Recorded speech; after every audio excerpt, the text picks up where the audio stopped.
Once upon a time, in a quiet corner of a faraway kingdom, lived a young girl named Cinderella. Her heart was kind, her smile was warm, and her spirit, despite everything, remained unbroken. After her father passed away, Cinderella was left in the care of her stepmother and two stepsisters, women whose hearts were as cold as the stone floors they made her scrub. Day after day, Cinderella worked from dawn until the stars lit the sky. Yet she greeted every sunrise with hope, whispering to the birds outside her window, "One day, things will change. I just know it." By decree of His Majesty, the king, every maiden in the kingdom is invited to the royal ball. Cinderella's heart fluttered. A night of music, dancing, and freedom. But her stepmother had other plans. "You? At the ball? Don't be ridiculous. Finish your chores, then you may think about gowns and ribbons." Of course, they knew she'd never finish in time, but just as Cinderella's tears touched the ground, a warm light filled the garden. "My dear child, you've waited long enough. Tonight, you shall go to the ball," said Godmother. With a wave of her wand, pumpkins became carriages, mice became horses, and Cinderella's torn dress bloomed into shimmering magic. She warned Cinderella, "But remember, when the clock strikes midnight, the magic ends." When Cinderella entered the grand hall, the room fell silent. Even the prince himself forgot to breathe, and for a few precious hours, Cinderella felt truly seen, truly cherished. But time, as always, ran out. She fled down the palace steps, leaving behind only a single glass slipper, small, delicate, and filled with hope. Determined to find the mysterious girl, the prince searched the kingdom, slipper in hand, and when the slipper fit Cinderella perfectly, her stepfamily could only stare in disbelief, and so, Cinderella's kindness was rewarded. She became princess not because she wore a gown, but because she carried a gentle heart, and they lived happily ever after.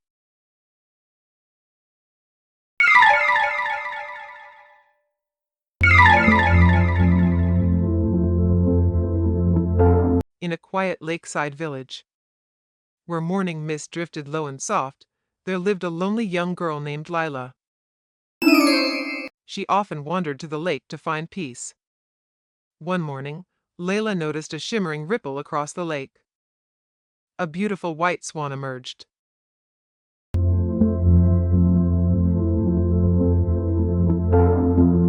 Glowing faintly as though touched by moonlight. Day after day, Lila visited the swan. She spoke to it, sang to it, and soon, the swan began to trust her. One quiet morning, Lila found something astonishing.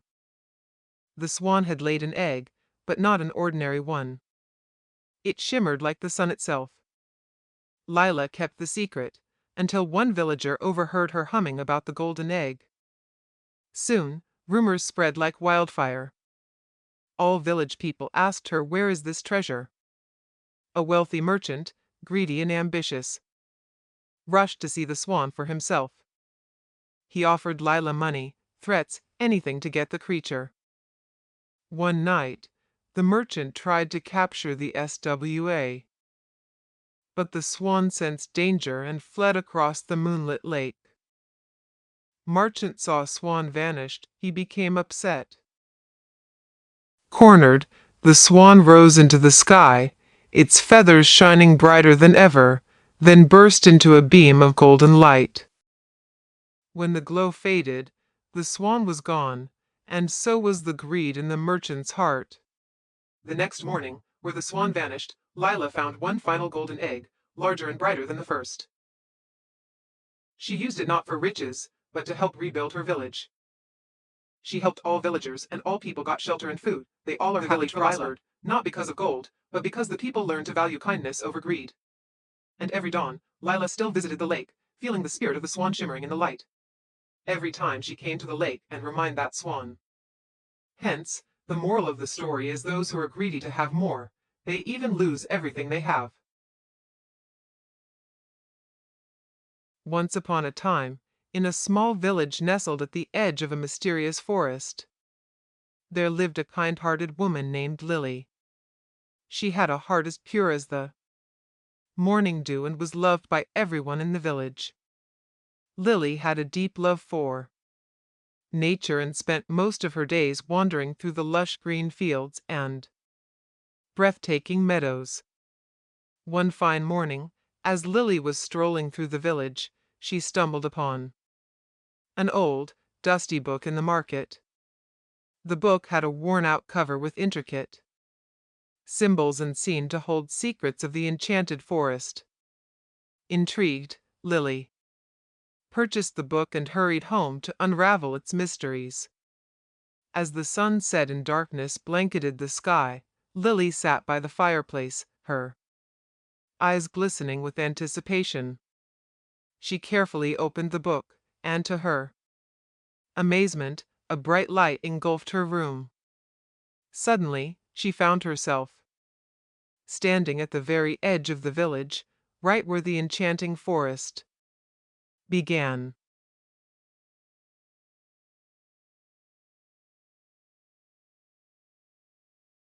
The forest was unlike anything Lily had ever seen before. The trees stood tall and proud, reaching towards the heavens. Their branches swayed gently in the wind, whispering melodious tunes that only Lily could understand. Surrounded by the magical aura of the forest, Lily knew she had embarked on a remarkable journey. As she ventured deeper into the woods, she encountered a group of trees, their branches forming an archway over a moss-covered path. To her astonishment, the trees greeted her with soft, bellowing voices. They revealed that they possessed ancient wisdom and could guide her on her quest if she listened carefully. With newfound curiosity, Lily asked the talking trees about the secret of happiness.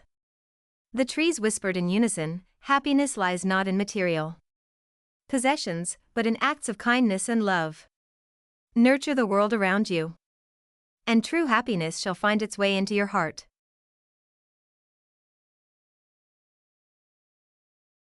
One quiet evening, you see Mia come home with a thoughtful look.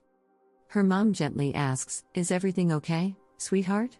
Catching your attention. Mia shrugs and admits, "My teacher talked about good touch and bad touch, but I'm confused." Mom smiles warmly and holds Mia's hand, ready to explain with love and care. She says, "Good touch feels safe and happy, like hugs, high fives, or holding hands crossing the street." Mia nods, smiling, understanding that those touches are about love and safety. Mom explains firmly, "But bad touch makes you scared or uncomfortable, like touching where your swimsuit covers." Mia's eyes widen, she asks, "What should I do then, Mom?" Eager to learn her safety steps, Mom states firmly, "Say no, get away fast, and always tell a trusted adult, never keep secrets." Mia hugs her mom, promising to always speak up, a brave little hero ready to stay safe.